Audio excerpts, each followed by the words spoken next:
وَلَيْسَ لِلْإِنسَانِ إِلَّا مَا سَعَى۔ دنیا میں ایسا کام کر کے جاؤ کہ بعد میں ثواب ملے۔ کہتے ہیں نا صرف اپنا ہی عمل، تو ایسا کر کے جاؤ کہ لوگ تمہارے لیے ثواب کا انتظام کریں۔ ایک تفسیر یہ بھی بنتی ہے اس کی، بنتی ہے، سیدھی سیدھی بنتی ہے۔ کیا کہنے ڈاکٹر صاحب، سبحان اللہ سبحان اللہ۔ ایسا کام کرو نا کہ لوگ تمہیں یاد بھی کریں، دعا بھی کریں، ایصال ثواب بھی کریں۔ اتنی خوبصورت مثبت بات نکل رہی ہے، پھر بھی ان کو منفی نکالنی ہے۔ جب مہر لگ جائے تو پھر سمجھنے کی، سننے کی، دیکھنے کی وہ صلاحیت ختم ہو جاتی ہے۔ حدیث مشہور ہے، ان کان صحیحاً، جو بیٹا ہر جمعے کو اپنے والدین میں سے کسی کی قبر پر جائے، ایک ہے یا دونوں کی، اور وہاں جا کے یاسین پڑھے، وہ اگر بدبخت بھی ہے تو نیک لکھا جاتا ہے۔ میں پوچھنا چاہتا ہوں کہ نبی پاک خود ترغیب دے رہے ہیں کہ جاؤ، اگر تم برے بھی ہو تو نیک بن جاؤ۔ قرآن کریم اور احادیث نبوی سے مجھے اتنا پتہ چل رہا ہے کہ میرے عمل کا مجھے بھی فائدہ ہوگا، میں کسی زندہ کو دوں گا اس کو بھی ہوگا، وفات پائے ہوئے کو دوں گا اس کو بھی ہوگا۔ اللہ اکبر۔ حضرت ابو ہریرہ رضی اللہ تعالیٰ عنہ، لوگ آئے ہوئے ہیں حج پر، فرمایا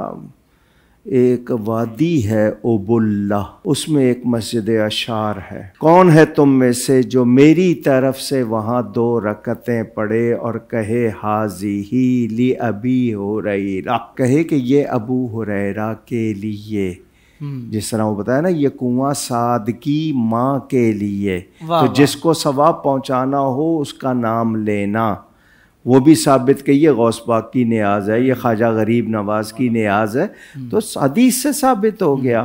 اب زندہ کے لیے خود حضرت ابو ہریرہ کہہ رہے ہیں وہاں جا کے میری طرف سے نماز پڑھو، کیونکہ وہاں کے نمازی بدر والوں کے ساتھ اٹھائے جائیں گے۔ اللہ اکبر اللہ اکبر اللہ اکبر۔ اس کے علاوہ نبی پاک صلی اللہ علیہ وسلم شب برات میں خاص طور پر قبرستان گئے، دعا بھی سکھائی، پھر آپ ہر سال شہدائے احد کے تشریف لے جایا کرتے تھے، سبحان اللہ، وہ بھی ہمارے پاس عمل موجود۔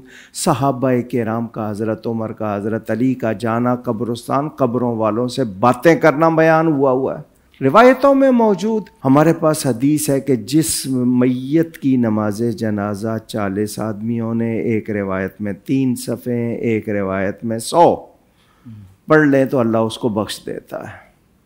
زندہ کے عمل سے مردے کو فائدہ، ثبوت ملا یا نہیں ملا؟ اور اگر میت اتنی نیک ہو تو نماز پڑھنے والے بخشے جاتے ہیں، سبحان اللہ، واہ واہ، یہ بھی ثبوت موجود واہ ہے۔ واہ واہ، بے شک۔ حضور صلی اللہ علیہ وسلم کے صحابی حضرت سعد کی وفات ہوئی، فرمایا اس کی وفات سے عرش ہل گیا ہے، اتنے مقبول صحابی۔ اللہ، حضور نے خود نماز جنازہ پڑھائی، فرمایا تمہارے ساتھ 70,000 فرشتے نے نماز پڑھی ہے۔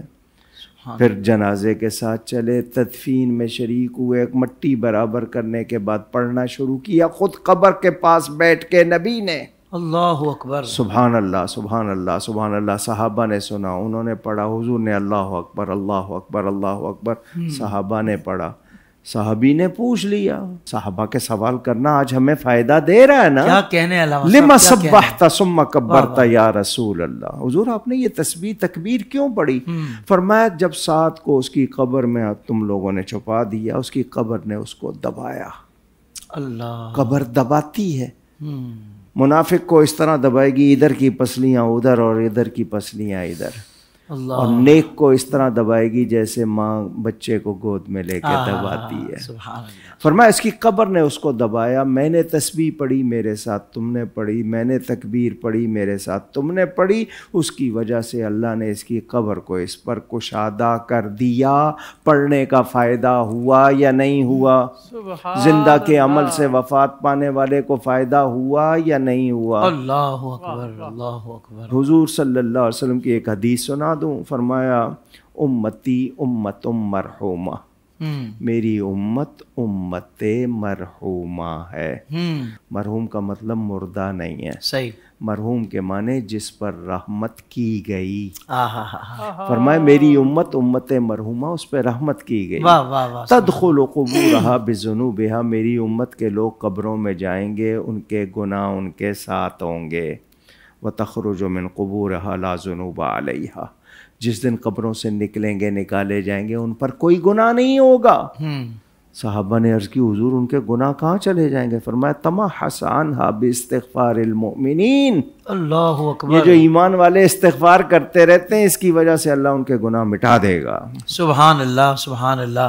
سوشل میڈیا پر اسلام کی صحیح تعلیمات جاننے کے لیے ابھی حافظ سائر قادری کا نیا YouTube channel Islamic digital studio subscribe کر لیں اور ہاں نوٹیفیکیشن بیل آئیکن کو بھی پریس کر لیں تاکہ ہماری نئی ویڈیوز آپ تک بر وقت پہنچ سکے.